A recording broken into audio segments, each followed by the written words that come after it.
नमस्कार, स्वागत है आपका पब्लिक इंडिया पर। मैं हूं नीलू व्यास। कल अचानक से एक cabinet committee on political affairs हुआ और बुलाया गया उस मीटिंग को, और सबने सोचा कि शायद पहलगाम पर कोई एक बहुत बड़ा कोई फैसला होने वाला होगा। लेकिन उस पर फैसला ना होके ये अनाउंसमेंट आया कि सरकार पॉपुलेशन सेंसस के साथ साथ जाति जनगणना यानी कि कास्ट सेंसस करेगी।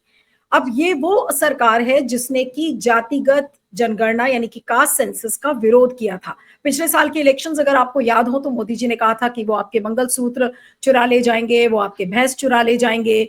फिर योगी जी ने कहा था कि कटोगे तो बटोगे। उन सारे नारों को याद करिए और अचानक से ये डिसीजन सरकार की तरफ से आता है कि वो पॉपुलेशन सेंसस के साथ कास्ट सेंसस भी करवाएगी। अब क्या ये केवल एक जुमला है? पहला सवाल ये है, क्या चुनावी फायदे के लिए बीजेपी ने इस घोषणा को किया कि बिहार में इसका फायदा उठाया जा सके? तो आज मैंने कुछ बिहार के जो बीजेपी लीडर्स थे उनसे भी ऑफ द रिकॉर्ड मैंने बात करने की कोशिश की है, समझने के लिए कि क्या वाकई में बीजेपी के लिए फायदेमंद रहेगा। तो कुछ बीजेपी के लीडर्स का मानना था कि ये आइडिया एक ऐसा आइडिया है जो हमें बेचने में मुश्किल होगी। ये मैं आपके साथ इसलिए शेयर कर रही हूँ क्योंकि ये इन्फॉर्मेशन मैंने कुछ लोगों के साथ फोन पर बात की और मुझे ये सेंस मिला कि it's not going to be easy for BJP to sell this idea to the people. यानी कि लोगों को बीजेपी क्या बताएगी। प्रधानमंत्री नरेंद्र मोदी अपने रैलीज में क्या कह रहे थे, बीजेपी के लोग क्या कह रहे थे। उस बयान को याद करिए जब प्रधानमंत्री ने एक बार कहा था कि जो कास्ट सेंसस वाली विचारधारा के लोग होते हैं वो अर्बन नक्सल्स होते हैं। तो आज उस पर भी लोग सवाल खड़े कर रहे हैं कि आप लोगों के बीच में ग्रास रूट पर इस आइडिया को कैसे लेकर जाएंगे। तो अगर बीजेपी के लिए मुश्किल है तो क्या कांग्रेस या फिर जो विपक्षी दल है उनके लिए क्या ये आसान होगा? और क्या कांग्रेस इस नैरेटिव को अप्रोप्रिएट कर पाएगी? क्योंकि ये बात किसी से छुपी नहीं थी कि राहुल गांधी ने एक बहुत लीड रोल प्ले किया था कास्ट सेंसस के बारे में बात करना, चाहे वो उनकी संसद की स्पीचेस हो या फिर इलेक्शन रैलीज हो या फिर उनके न्याय सम्मेलन हो, जिसमें कि कांग्रेस ने लगातार इस इशू को रेज किया है। और इसके पीछे का जो पूरा कॉन्सेप्ट है, कैसे सामाजिक न्याय को लेकर कांग्रेस आगे बढ़ी, उसके पीछे जो व्यक्ति है वो है गुरदीप सिंह सप्पल, जो कि कांग्रेस वर्किंग कमेटी के मेंबर हैं, और मल्लिकार्जुन खड़गे जो कि पार्टी अध्यक्ष हैं, उनके करीबी हैं और कांग्रेस एडमिन इंचार्ज हैं। उन्होंने बहुत ज्यादा उन सम्मेलनों पर भी काम किया था और इस कॉन्सेप्ट पर काम किया था। तो मुझे लगा कि आज इनसे बात करनी जरूरी है। गुरदीप, आपका बहुत बहुत स्वागत है। Thank you so much for joining. और पहला सवाल यही है कि क्या ऑपोजिशन को, everybody has been taken by surprise कि अचानक से ये डिसीजन आया कैसे।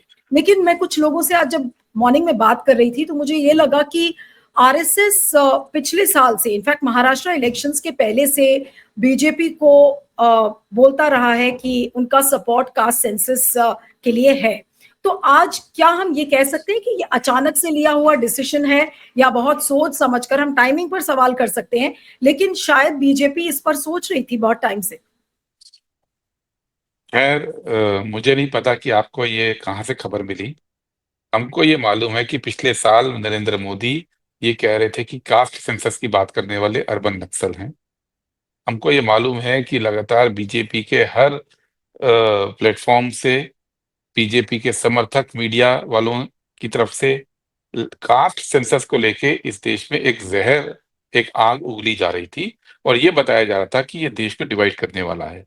मुझे नहीं पता कि आरएसएस इस बारे में उनको सलाह दे रही थी और वो फिर भी ये कह रहे थे कि नहीं, आरएसएस की सलाह गलत है और ये जो है एक डिवाइसिव चीज है और एक अर्बन नक्सल चीज है। इतना आरएसएस का और बीजेपी के बीच में डिवाइड रहा, ये खबर हमको नहीं है। ये हो सकता है कि अब अपनी नाक बचाने के लिए कुछ एक चीजें प्लांट की जा रही हैं। सवाल ये है कि 2014 से लेकर अब तक बीजेपी ने 2014 के सेंसस मैनिफेस्टो में कास्ट सेंसस की बात नहीं की। बीजेपी ने किसी प्लेटफॉर्म में कास्ट सेंसस को सपोर्ट नहीं किया। केवल 2019 के चुनाव से पहले राजनाथ सिंह जी ने कहा था कि हम कास्ट सेंसस करेंगे और चुनाव होने के बाद उसको भुला दिया गया। बीजेपी लगातार लगातार कास्ट सेंसस के खिलाफ या खामोश रही है। 2011 में जब वो अपोजिशन में थे तब जरूर बोला था, जब लोकसभा के अंदर डिबेट हुई थी। लेकिन ये कहना कि बीजेपी के अंदर कोई भी इसके फेवर में या आरएसएस के अंदर इसके फेवर में कोई बातचीत हो रही थी, ऐसा कोई संकेत पब्लिक डोमेन में नहीं है। क्यों किया, किस लिए किया, ये पता करना पत्रकारों का काम है। सही किया, इसके समर्थन में हम हैं, ये हम कहना चाह रहे हैं। कई लोग ये भी कह रहे हैं कि पहलगाम से पूरे इस अटेंशन को डाइवर्ट करने के लिए भी ये फैसला लिया गया है, क्योंकि कोई इसमें टाइमलाइन नहीं है, बजटरी एलोकेशन नहीं है, कोई रोड मैप नहीं है कि इसको इम्प्लीमेंट कैसे किया जाएगा। तो क्या ये केवल एक जुमला भी हो सकता है सिर्फ अटेंशन डाइवर्ट करने के लिए? देखिए, मैं नहीं मानता कि आप अनाउंस करने के बाद मोदी सरकार कास्ट सेंसस नहीं कर सकती, ये संभव नहीं है। कास्ट सेंसस उन्होंने इसलिए भी फैसला लिया होगा क्योंकि उनको जमीनी हकीकत मालूम है। पिछले 2-2.5 साल से राहुल गांधी जी लगातार इसको मुद्दा बना के चल रहे हैं, और वो मुद्दा इसलिए नहीं बना रहे हैं कि कोई हमको कोई एक राजनीतिक नारा देना था। उसके पीछे जो हमारी देश की सामाजिक विषमताएं हैं, जो डेवलपमेंट मॉडल आज की तारीख में है, उसकी जो सच्चाई है वो उसके पीछे है। और भारतीय जनता पार्टी को लगातार ये फीडबैक ऐसा नहीं कि नहीं मिल रहा था। हाँ, उनकी जो पॉलिटिक्स है वो कास्ट को बनाए रखने की पॉलिटिक्स है, क्योंकि वो जिस हिंदू सोसाइटी के संदर्भ में वो बात करते हैं उसमें कास्ट एक खास एलिमेंट है। बिना उस कास्ट स्ट्रक्चर के आप अ, हिंदू धर्म का वो स्वरूप नहीं सोच सकते हैं जिसकी वो बात करते हैं। तो वो कास्टलेस सोसाइटी की बात नहीं करते हैं। पिछले कुछ सालों के अंदर, खास तौर से पिछले 10 साल के अंदर, हम ये जानते हैं कि आरएसएस लगातार जमीन पे काम करती रही। अलग अलग छोटी छोटी कास्ट के साथ उन्होंने काम किया है सोशल इंजीनियरिंग के नाम पे, और उनको कास्टलेस सोसाइटी की तरफ भेजने के बजाय हर एक को अपनी कास्ट में गर्व का एहसास कराने का उन्होंने काम किया। हर एक छोटी छोटी कास्ट का एक इष्ट देव उन्होंने पॉपुलराइज किया है, लोकप्रिय बनाया है, और उसमें गर्व का एहसास प्राप्त किया, क्योंकि वो कास्टलेस सोसाइटी की बात नहीं सोचते। लेकिन ग्राउंड रियलिटी और जो राहुल गांधी जी इसको चैंपियन कर रहे थे, उसकी वजह से जो सच्चाई सामने थी उसको कल एक्नॉलेज किया गया है। मैं कई टीवी चैनल्स भी देख रही थी गुरदीप, जिसमें ये बार बार कहा जा रहा है कि ऑपोजिशन का जो पूरा नैरेटिव था सोशल जस्टिस का, उसको ब्लंट कर दिया है इस बीजेपी के अनाउंसमेंट ने। क्या आपको लगता है कि वाकई में सोशल जस्टिस का जो नैरेटिव आप लोग लेकर चल रहे थे, क्या बीजेपी ने उसको वाकई में ब्लंट कर दिया है? देखिए, सोशल जस्टिस के नैरेटिव को ब्लंट करने की बात केवल वही व्यक्ति कर सकता है जिसको मालूम ही नहीं कि सोशल जस्टिस का एजेंडा है क्या। सोशल जस्टिस का एजेंडा एक तो अब तैयार नहीं हुआ। हमारे संविधान के बनने के दौरान एक बेसिक कैरेक्टर सोशल जस्टिस का था, और सोशल जस्टिस का एजेंडा कोई कास्ट सेंसस के साथ खत्म नहीं हो जाता। कास्ट सेंसस से डेटा चाहिए, और वो डेटा किस लिए चाहिए? असली मुद्दा वो है। डेटा आ जाना मकसद नहीं है। बीजेपी ने डेटा का इस्तेमाल पहले भी किया। जो कास्ट सर्वे किया गया था उसका डेटा बीजेपी को मालूम है, 2011 का, वो पब्लिक में नहीं आया। बिहार के कास्ट सेंसर जो सर्वे हुआ उसका डेटा पब्लिक में आया, वो उनको मालूम है। लेकिन वो उस डेटा का इस्तेमाल राजनीतिक करते हैं कि किस तरह से चुनाव जीतने के लिए उसको इस्तेमाल किया जाए। लेकिन सोशल जस्टिस की लड़ाई में ये डेटा चुनाव के पार जाने के लिए है। ये विकास के मॉडल में जो लोग पीछे छूट रहे हैं, या जो विकास के मॉडल में खाई पैदा हो रही है, उसको कैसे भरा जाए, ये उसकी बात होगी। तो यहां से सोशल जस्टिस का एजेंडा अब मजबूती के साथ चलेगा, क्योंकि इसके पहले आज तक राहुल गांधी इसको उठा रहे थे, अपोजिशन की कुछ पार्टीज उठा रही थी, खासतौर पर जो समाजवादी बैकग्राउंड की पार्टीज हैं। लेकिन लार्जली बाकी जो पार्टीज हैं, और इन पार्टीज में भी इंक्लूडिंग कांग्रेस पार्टी के अंदर भी जो लोग हैं, वो भी इस एजेंडा के साथ नहीं थे। ये सोचते थे कि ये एजेंडा क्यों आ रहा है। अब जब नरेंद्र मोदी ने ये कह दिया कि वो कास्ट सेंसस करेंगे, तो अब इस पे डिबेट खत्म हो गई। अब तो जो लोग बीजेपी के लोग, जो एंकर्स भी 2-2 साल से खूब कास्ट सेंसस के खिलाफ बात करते थे, आज वो तारीफ करते नजर आ रहे हैं। वो तो खत्म हो गया। लेकिन यहां से राहुल गांधी का सोशल जस्टिस का एजेंडा अब मजबूत हो गया। अब देश के अंदर कोई पॉलिटिकल पार्टी या कोई भी धारा पूरे जोर के साथ इस एजेंडा के खिलाफ नहीं बोल सकती, क्योंकि अब ये एक बार कास्ट सेंसस का जब रिजल्ट आ जाएगा और उसमें ये पता लगेगा किसकी कितने भागीदारी है। और भागीदारी किस में है? भागीदारी 5 चीजों की बात हम करते हैं। एक, पॉलिटिक्स में। दूसरा, ब्यूरोक्रेसी में, मतलब प्रशासन में। तीसरा, जुडिशरी में। चौथा, मीडिया में। पांचवा, कॉरपोरेट में। ये एक सेट है। कॉरपोरेट मतलब बिजनेस भी। और दूसरा सेट ट्रेडिशनल ऑक्यूपेशन में। तो जब ये सामने आ जाएगा तो सोशल जस्टिस की असली लड़ाई वहां से शुरू होगी। तो एजेंडा कमजोर नहीं हुआ, ये लोग समझते, इस मतलब है कि जिसने भी ये बात बोली है, आप ये मान लीजिए कि उसको सोशल जस्टिस का एजेंडा केवल चुनावी नारे से आगे मालूम नहीं है। लेकिन अब सवाल ये भी है कि जब ये पूरा नैरेटिव एक इलेक्शन नैरेटिव में बदलेगा तो क्रेडिट टेकिंग की बात आ जाती है कि इसका क्रेडिट क्या मोदी सरकार लेगी या फिर राहुल गांधी क्रेडिट लेंगे। राहुल गांधी क्रेडिट लेंगे तो फिर कांग्रेस का पास्ट उसको याद दिलाया जाएगा कि आप लोग तो दलित्स पर बोलते नहीं थे। फिर मंडल रिपोर्ट की बात आएगी, काका कालकेकर रिपोर्ट की बात करेंगे, तो वो सारी चीजें आ जाएंगी, तो फिर कांग्रेस को उसका पास्ट याद दिलाया जाएगा। उसको कैसे कांग्रेस काउंटर करेगी? हाँ, आप सवाल पूछिए, एक एक सवाल का हम जवाब देने को तैयार हैं। बात क्रेडिट की है ही नहीं। राहुल गांधी की राजनीति को समझना होगा। राहुल गांधी की राजनीति चुनाव जीतने की राजनीति सिर्फ नहीं है। राहुल गांधी ये कहते हैं कि चुनाव आप जीत भी जाओगे, उसके बाद आप सत्ता का इस्तेमाल किस चीज के लिए कर रहे हो वो इंपॉर्टेंट है।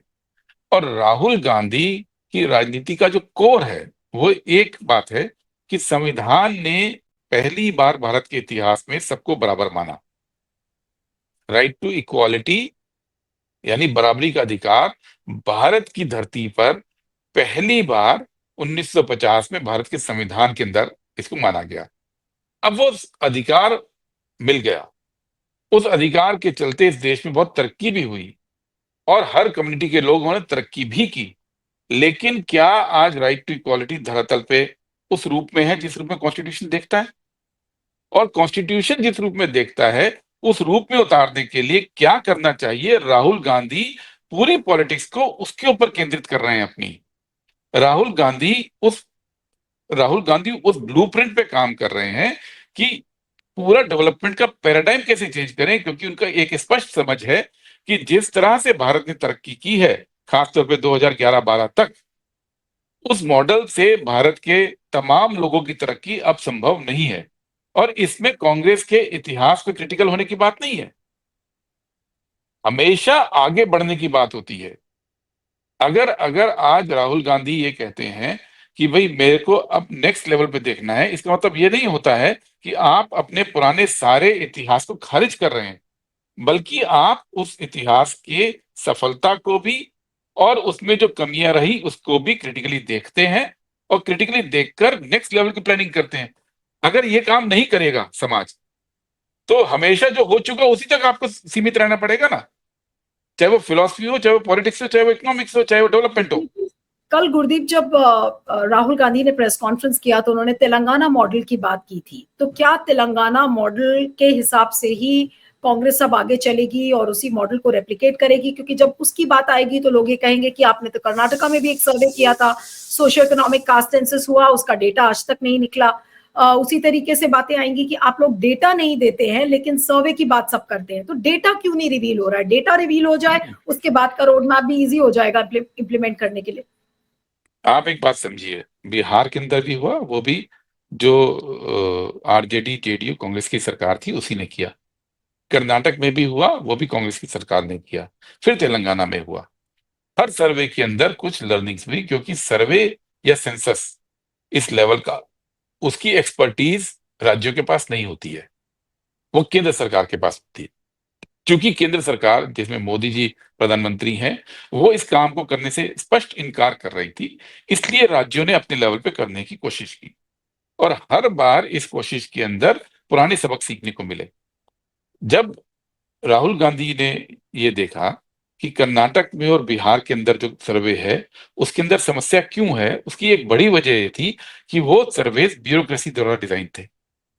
ब्यूरोक्रेट्स जिसके अंदर की एससी एसटी ओबीसी की भागीदारी बहुत कम होती है, उस ब्यूरोक्रेसी ने किया। तो तेलंगाना के अंदर एक फैसला लिया गया कि जो सर्वे का डिजाइन है वो केवल ब्यूरोक्रेसी नहीं बनाएगी, ब्यूरोक्रेसी के साथ जो बाकी स्टेक होल्डर्स हैं उनको इन्वॉल्व किया जाएगा। तो तेलंगाना के अंदर एक प्रोसेस शुरू किया गया जिसमें जो SC ST OBC समाज के लोग थे और बाकी कम्युनिटीज के लोग भी थे जो कि सोशली सेंसिटिव लोग हैं, उनसे लगातार वर्कशॉप की गई, बातचीत की गई, जाना गया। और इसीलिए जो डॉक्यूमेंट बना, जो क्वेश्चनर बोलते हैं जिसमें कि सवाल थे, उसमें 57 क्वेश्चन थे। फाइनली 56 यूज हुए। वो 56 question overall socio economic caste census बन गया, कास्ट सर्वे, क्योंकि उसके अंदर इन डेप्थ जानकारी ली गई। अब राहुल गांधी ये कह रहे हैं कि जब भारत का जो डिपार्टमेंट है, रजिस्ट्रार जनरल ऑफ इंडिया, जब वो सेंसस करेगा तो दो तरह से काम कर सकता है। एक, कि पूरे सर्वे के अंदर आप एक सिर्फ कॉलम डाल दीजिए कि आपकी जाति क्या है, जैसे आपसे पूछा आपका धर्म क्या है, ठीक है ना, आप SC ST हैं, वो जाति ऑलरेडी काउंट होती है, वैसे ही बाकी जाति का भी आप एक कॉलम डाल दीजिए। एक तो तरीका ये है, लेकिन इससे पूरा डेटा नहीं आएगा। जो डेटा चाहिए वो ये भी चाहिए कि इन लोगों का, देश के हर नागरिक का जो सोशल और इकोनॉमिक बैकग्राउंड है वो क्या है। अब उसमें से बहुत सारे जो क्वेश्चंस हैं, बहुत सारे क्वेश्चंस वो सेंसस में पूछे भी जाते हैं। ऐसा नहीं कि सेंसस में, और जैसे पूछा जाता है कि भाई आप कच्चे मकान में रहते हो या पक्के मकान में रहते हो, जैसे पूछा जाता है कि आप नौकरी कहाँ करते हो, है ना? इस तरह के सवाल, आपके घर में पानी नल सप्लाई है या आप कुएं से भरते हो, इस तरह के सवाल सेंसस में होते हैं।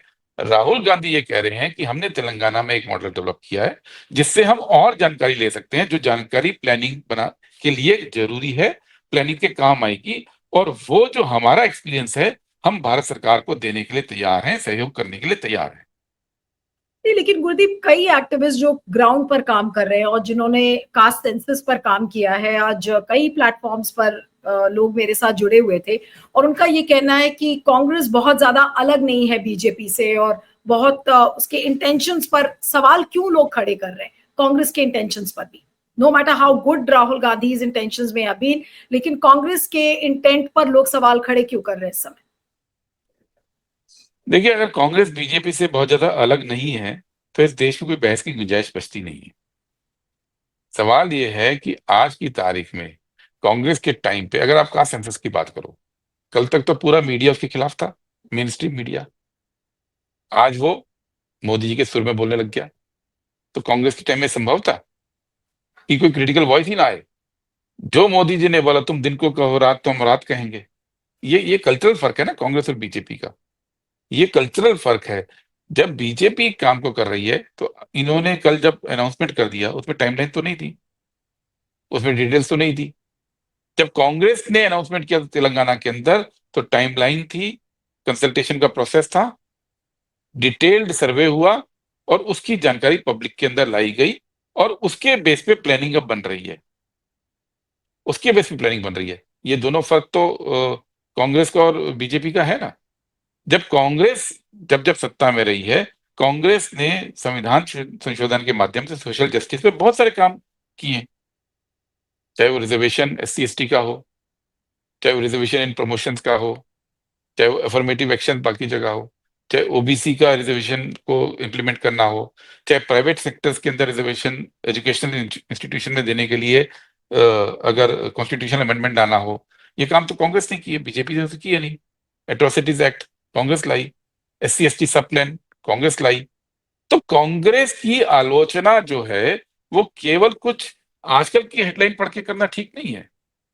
कांग्रेस ने किस तरह से, मेरा सवाल बड़ा सिंपल सा है। 2047 में भारत आजाद हुआ, उसके बाद कॉन्स्टिट्यूएंट असेंबली बैठनी शुरू हुई।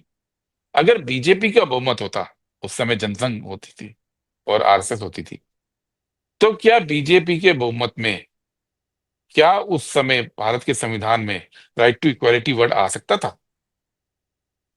क्या उस वक्त अगर बीजेपी के कंट्रोल में संविधान सभा होती तो क्या रिजर्वेशन वो पास करते?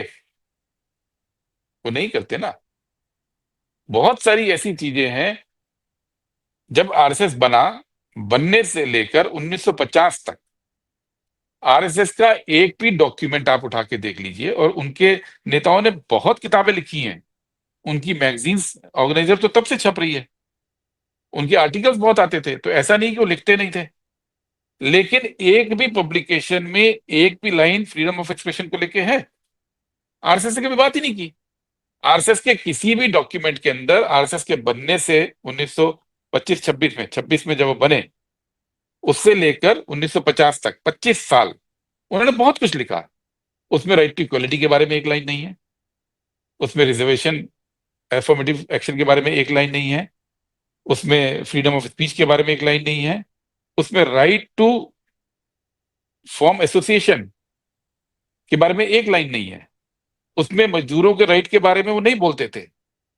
तो जो पार्टी या जो संगठन इन चीजों के बारे में बोलता नहीं था, लिखता नहीं था, चर्चा नहीं करता था, अगर उससे संविधान बनाया होता तो संविधान ये नहीं होता जो आज है।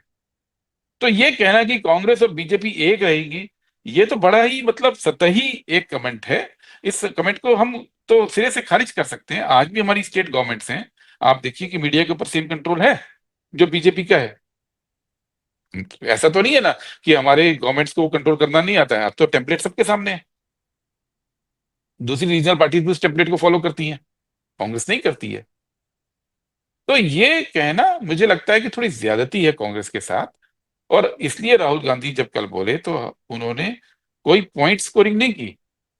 उन्होंने सरकार को धन्यवाद दिया कि आपने जातिगत जनगणना की बात मान ली, लेकिन साथ में उन्होंने कहा कि अब अगले कदमों पे हमें बात शुरू करनी चाहिए। अगले कदम क्या है कि जो रिजर्वेशन की सीलिंग है उसको तोड़ने की बात आप कीजिए।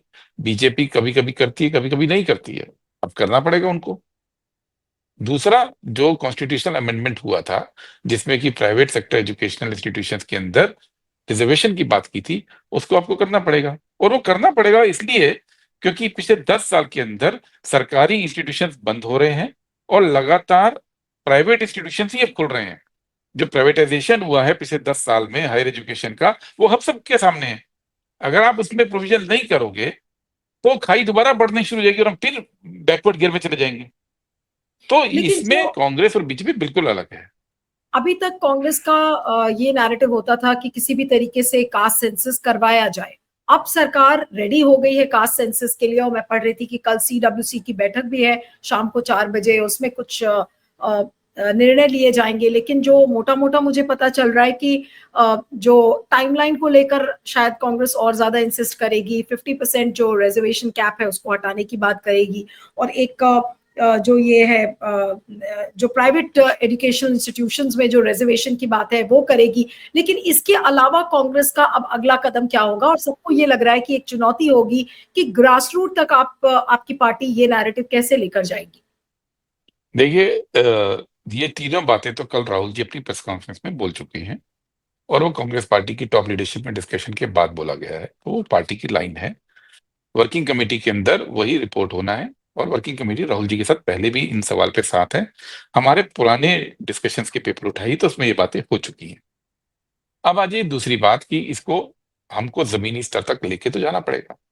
अगर राहुल गांधी एक नैरेटिव लेके चले, और वो नैरेटिव चुनावी नारे का नैरेटिव नहीं है, वो डेवलपमेंट के ऑल्टरनेटिव पैराडाइम का नैरेटिव है कि किस तरह से डेवलपमेंट का पूरा सिस्टम आपको चेंज करना पड़ेगा। आज जो सिस्टम बन रहा है उस सिस्टम के अंदर लार्जली जो अर्बनाइजेशन भी हो रहा है, उसमें जो प्रोफेशनल क्लास है वहां भी डाइवर्सिटी आज नहीं आपको दिखती है।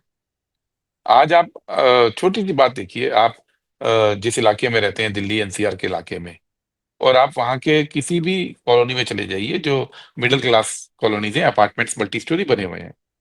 आप एक छोटा सा सर्वे कर लीजिए कि उस मल्टी स्टोरी अपार्टमेंट के अंदर अगर 500 घर हैं तो कितने दलित हैं, कितने एसटी हैं, कितने ओबीसी हैं। आपको लगभग 85-90% केवल अपर कास्ट मिलता है वहां पे। तो जो पॉपुलेशन 90% है वो इन अपार्टमेंट्स में भी 10 से 15% ही रहती है। तो बाकी जनता कहाँ रह रही है? जो बहुसंख्यक जनता है, अगर वो इन अपार्टमेंट्स में नहीं रह रही है, जो कि जिसमें कि प्राइवेट सेक्टर प्रोफेशनल्स रहते हैं, तो वो जनता कहाँ रह रही है? ये सवाल तो पूछा जाएगा ना। तो हम उसको स्टडी राहुल गांधी करते। राहुल गांधी ये देख रहे हैं कि किस तरह से प्राइवेट सेक्टर के अंदर भी जो जॉब्स हैं उसमें बहुत ज्यादा डिस्पैरिटी है, कास्ट डिस्पैरिटी है। तो वो लोग, वो कम्युनिटीज जो पढ़ भी रही हैं, जो एस्पिरेशनल हैं, और जिनकी संख्या इस देश में 80 है, 85% है, 90% है, वो तो सेंसस बताएगा। लेकिन उनका पार्टिसिपेशन इतना नहीं है। और अगर देश की लीडरशिप इसको एड्रेस नहीं करेगी तो आने वाले कुछ दशकों के अंदर ये तो प्रेशर समाज के अंदर क्रिएट होता जाएगा ना। वो एस्पिरेशनल क्लास अगर उसको अपनी जगह नहीं मिलेगी, वो एस्पिरेशनल क्लास का एक प्रेशर होगा। तो पॉलिटिशियन डेमोक्रेसी के अंदर क्या सोचते हैं कि आज से 20 साल बाद, 30 साल बाद भी अगर कोई सिचुएशन है, उसका सॉल्यूशन आज खोजकर आज इंप्लीमेंट शुरू करेंगे तो धीरे धीरे काम होगा। राहुल गांधी इस पॉलिटिक्स को करना चाह रहे हैं। राहुल गांधी ये नहीं कहते हैं कि पुराना कांग्रेस के गवर्नमेंट से काम अच्छा नहीं किया, वो तो उसके दम पे हम आज यहाँ खड़े हैं। लेकिन हम सिर्फ ये कहें कि सब कुछ इतिहास में हुआ, वो काफी था, अब वो हो चुका और अब आगे कुछ करने की जरूरत नहीं है, तो ये तो सिरे से गलत बात है। तो इन समझ को, जो ये समझ है, इस समझ को कांग्रेस पार्टी के अंदर भी सपोर्ट मिलना और इस समझ को हमारे कार्यकर्ताओं द्वारा पब्लिक के अंदर लेके जाना, ये एक बड़ा चैलेंज कांग्रेस पार्टी के आज सामने आज है और इस चैलेंज को हम लोग एड्रेस करेंगे। जो इम्प्लीमेंटेशन की बात है, और मैं सरकार के पॉइंट ऑफ व्यू से पूछ रही हूँ कि जब 2019 की जो कैबिनेट बैठक हुई थी, उसमें ये अनाउंसमेंट किया गया था कि कुछ 8,254 करोड़ उस समय सेंसस के लिए एलोकेट किए गए थे, और इस साल का जो बजट है वो 574 करोड़ है allocation in the budget for census. तो आपको लग रहा है कि टाइमलाइन नहीं है, बजट नहीं है, तो केवल ये एक जुमला तो नहीं है जैसे वुमेन्स रिजर्वेशन बिल को लेकर था, कल राहुल गांधी ने इस बात को मेंशन भी किया, और सबको यही लग रहा है कि कहीं ऐसा तो नहीं कि अटेंशन डाइवर्ट करने के लिए इतना बड़ा अनाउंसमेंट कर दिया गया हो, फिर बाद में देखेंगे। अभी तो कोई एक टेम्पररी सोल्यूशन की तरफ तो सरकार, आपको नहीं लग रहा कि ऐसा लग रहा है कि बढ़ रही हो? देखिए, जो पूरा का पूरा खर्चा था वो 2021 सेंसस के लिए लगभग 13,000 करोड़ रुपए, जिसमें कि सेंसस और एनपीआर के लिए 3,000 कुछ करोड़ था। और वो अब पिछले 6-7 साल में इन्फ्लेशन के कारण बढ़ भी गया होगा, हो सकता है 15-16 हजार करोड़ की रिक्वायरमेंट होगी।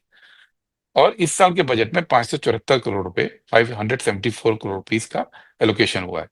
तो ये तो तय है कि अगर इस साल आपको करना है तो आपको इमीडिएटली सप्लीमेंट्री बजट के अंदर पैसा सैंक्शन करना पड़ेगा। वो सरकार के पास अधिकार है, संसद के पास अधिकार है वो करने का। और हमें उम्मीद है कि मोदी सरकार इसको जुमले के रूप में नहीं ले रही है और ये बजट सैंक्शन किया जाएगा ताकि इमीडिएटली कास्ट सेंसस के साथ संपूर्ण सेंसस शुरू हो सके। और ये बात सही है कि कल बीजेपी सरकार ने कोई टाइमलाइन घोषित नहीं की है, लेकिन हम ये मान के चलते हैं कि अब एक बार आप इतना बड़ा फैसला कर लेंगे तो उसके बाद आपको टाइमलाइन तो देनी ही पड़ेगी और कुछ दिनों में देनी पड़ेगी। तो हम उसकी वेट कर रहे हैं। राहुल जी ने भी यही बोला है कि हम वेट कर रहे हैं, हम सरकार से उम्मीद कर रहे हैं कि वो टाइमलाइन भी दें, उस टाइमलाइन के अनुसार बजट एलोकेट करें, पूरा विपक्ष संसद के अंदर उस बजट को पास कर देगा। इसमें कोई लेकिन दिक्कत मोदी सरकार को नहीं आने वाली।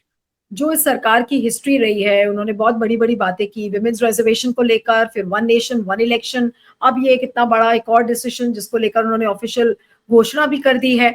आपको नहीं लगता कि सरकार इम्प्लीमेंटेशन सरकार का हेडेक नहीं है? उनको ये लगता है कि हम घोषणा कर दें और हेडलाइन बन जाए और उसके बाद फिर हम उसको इम्प्लीमेंट कैसे करेंगे वो देखा जाएगा, बात की बात है। क्या ये अप्रोच आपको नहीं लगता इसमें, जिसको लेकर देखो, इन काफी दोनों इन केसेस में चर्चा? फर्क है। वन नेशन वन इलेक्शन जैसी चीज वो बीजेपी का अपना दिमागी फितूर की तरह एक वो लेके आते हैं, उसकी घोषणा का, ऐसे बहुत सारी चीजों की उन्होंने घोषणाएं की हैं। लेकिन कुछ इश्यूज होते हैं जमीन से उठते हैं। जमीन से कास्ट सेंसस के बारे में जो माहौल बन रहा था उसने मजबूर किया है बीजेपी को अब इस मामले में झुकने के लिए। उनकी राजनीतिक विचारधारा, आप उनके तमाम लीडर से बात कर लीजिए, वो इसके खिलाफ है। उनकी बहुमत की विचारधारा, वहां भी कुछ लोग सोशल जस्टिस वाले होंगे, लेकिन जो उनके यहाँ बहुमत है वो इस विचारधारा के खिलाफ है। लेकिन उनको मजबूर क्यों होना पड़ा? क्योंकि एक जमीनी धरातल की सच्चाई होती है। और अगर बीजेपी अनाउंस करके, अगर ये सोचे कोई, या प्रधानमंत्री मोदी ये सोचे कि अनाउंस करके अब इससे हम दूर हट जाएंगे, तो मुझे लगता है फिर बहुत बड़ी कीमत पॉलिटिकल चुकाएंगे। उतनी बड़ी कीमत बीजेपी को चुकानी होगी, इसके लिए मुझे नहीं लगता कि वो इतना बड़ा रिस्क लेंगे। हाँ, डिले कर सकते हैं और देश ये उम्मीद कर रहा है कि अब इसमें डिले नहीं होना चाहिए, क्योंकि ऑलरेडी ऑलरेडी 21 का सेंसस 25 तक नहीं हुआ है। और इसकी वजह से जितनी भी प्लानिंग, आप जातिगत जनगणना को छोड़ दीजिए, भारत सरकार की जितनी भी योजनाएं हैं अब वो डेटा आधारित नहीं है, क्योंकि डेटा 2011 का बहुत पुराना पड़ चुका है। आज आप 14 साल बाद 11 के डेटा पे अगर योजनाएं बना रहे हैं तो तय बात है उन योजनाओं में खामी होगी। बहुत सारे लोग सरकारी स्कीम का फायदा नहीं उठा पा रहे हैं। जैसे एक डेटा ये कहता है कि 21 में 2011 और 21 के बीच में 18 करोड़ लोग ऐसे बढ़ गए हैं जिनको राइट टू फूड के अंदर फ्री अनाज मिलना चाहिए, सस्ता अनाज, फ्री अनाज जो मिल रहा है। अब वो 18 करोड़ लोगों को सिर्फ इसलिए नहीं मिल पा रहा है क्योंकि 21 की जनगणना नहीं हुई है। तो ऐसी बहुत सारी चीजें हैं जो कि इस समय सरकारी लेवल पे फुल प्रूफ प्लानिंग नहीं हो पा रही है। इसलिए अब उनको सेंसस तो इमिडिएटली करना ही होगा। क्यों डिले किया ये आज तक समझ में नहीं आया। देश सवाल पूछता रहा है, लेकिन मुझे लगता है कि इनको लगा था कि जितना डाटा छुपाते रहेंगे उतना कमियां छुपती रहेंगी। लेकिन ये दुधारी तलवार है, आप कमियां आज छुपा रहे हैं लेकिन आने वाले दिनों के लिए आप अपनी खामियों के लिए गड्ढा खोदते जा रहे हैं डेटा डिले करने से। तो इसलिए इनको ये करना होगा और ये करना पड़ेगा। एक आखिरी सवाल करूंगी गुरदीप, और फिर मैं इस कार्यक्रम को खत्म करूंगी कि चुनौतियां आप कांग्रेस के लिए ज्यादा आपको नजर आ रही है या बीजेपी के लिए? नहीं, चुनौतियों की बात नहीं है। देखिए, आज की तारीख में बीजेपी का पॉलिटिकल वर्चस्व है, इसमें तो कोई कोई इनकार नहीं करता है। कांग्रेस पार्टी आज की तारीख में अपनी राजनीति को भविष्य के रोड मैप से जोड़ रही है। राहुल गांधी का सबसे बड़ा कंट्रीब्यूशन ही यही है कि वो नई सोच कांग्रेस पार्टी के अंदर ला रहे हैं। और ये सोच क्या कहती है? सोच ये कहती है कि आने वाले टाइम में जब तक देश में राइट टू इक्वालिटी एक्चुअली जमीन पर नहीं उतारेंगे आप, तब तक आप प्रॉमिस ऑफ कॉन्स्टिट्यूशन पूरा नहीं करते हैं। दूसरी बात, एक और बात है जो मैं कहना चाहता हूं, आपने सवाल पहले पूछा था। देखिए, जब ये देश बना ना नीरू जी, 47 के बाद गणराज्य बना, तो एक बड़ी घटना ये हुई कि हमने राइट टू इक्वालिटी दिया। भारत के अंदर राइट टू इक्वालिटी नाम की चीज उस समय दुनिया में भी कोई नहीं होती थी। लेकिन दुनिया में और भारत में एक फर्क था। हमारे यहाँ जो इनइक्वालिटी है वो कास्ट से जुड़ी हुई थी। दुनिया में इनइक्वालिटी ज्योग्राफी से, इकोनॉमी से जुड़ी हुई चीज होती थी। हम या प्रोफेशन से, हमारे कास्ट से जुड़ी है। तो हमारा समाज हायरार्किकल था। समाज के अंदर जो असमानता है, इनइक्वालिटी है, वो इनबिल्ट थी। और हमने कानूनन संवैधानिक अधिकार बराबरी का दे दिया। और ये माना गया कि अब इस अधिकार की वजह से कास्टलेस सोसाइटी बन जाएगी। सभी कास्टों में पढ़ाई बढ़नी शुरू हुई, कास्ट का रिप्रेजेंटेशन बढ़ना शुरू हुआ। जितना होना था उतना नहीं हुआ, लेकिन हम 47 की स्थिति से बहुत आगे आ गए हैं। लेकिन कास्ट का जो डिस्पैरिटी है वो खत्म नहीं हुई। फिर एक और प्रयोग हुआ इस देश के अंदर जो समाजवादियों का हुआ था, लोहिया के 61 की जो बैठक है, जिसमें बोला गया कि सब लोग अपनी जाति लिखना बंद कर देंगे तो जाति खत्म हो जाएगी। लोग इंटरकास्ट मैरिज करना शुरू कर देंगे तो जाति बंद हो जाएगी। लोग इंटरकास्ट डाइनिंग करेंगे, हाथ में बैठ के खाएंगे तो जाति खत्म हो जाएगी। ये 61 में बात की गई। बहुत सारे समाजवादी सोच के लोगों ने अपनी जाति लिखना बंद कर दिया। उसमें से बहुत या ज्यादातर अपर कास्ट के ही लोग थे जो जाति को नहीं मानते थे और अपनी जाति को लिखना बंद कर दिया। लेकिन आज 60-65 साल के बाद हमको तो मालूम है ना कि अब इंटरकास्ट मैरिजेस भी होती है। ऐसा तो नहीं है नहीं होती, बड़े पैमाने पर नहीं होती, पर होती है। आज इंटरकास्ट डाइनिंग भी लोग करते हैं, साथ मिलके खाते हैं। लेकिन जाति का जो डिफरेंशिएशन है वो खत्म नहीं हुआ। तो अब जो सोच है, अब वो सोच ये है कि आप इन इन कदमों से कास्ट को खत्म नहीं कर सकते हैं। आपको कास्टिज्म खत्म करने के लिए इक्वालिटी को लाना पड़ेगा। और इक्वालिटी लाने के लिए आपकी इकोनॉमिक पॉलिसीज होनी चाहिए और डिसीजन मेकिंग में सभी कास्ट की जगह होनी चाहिए। ये दो कदम, ये राहुल गांधी की पॉलिटिक्स है। वो कॉन्स्टिट्यूशनल प्रॉमिस को अब अगले लेवल पे लेके जा रहे हैं कि हम जो प्लानिंग करें उसके अंदर इक्वालिटी के रास्ता जो है वो लोगों के एम्पावरमेंट से आएगा। और दूसरा, इक्वालिटी के बाद डिसीजन मेकिंग के अंदर सभी कम्युनिटीज का रोल होगा, तो जाकर हम इसमें अगले लेवल पे जाएंगे। और ये प्रॉमिस जो है, ये राहुल गांधी का प्रॉमिस है। और कांग्रेस पार्टी के लिए ये चुनौती है कि इस प्रॉमिस को पब्लिक के अंदर और अपनी पार्टी के अंदर पहले और पब्लिक के अंदर लेके जाना, ये एक चुनौती जिसको हम अब लेके चल रहे हैं। चलिए तो देखेंगे कि किस तरीके से ये चीजें पैन आउट करती हैं ग्राउंड पर। Thank you so much Gurdeep for joining. Thank you.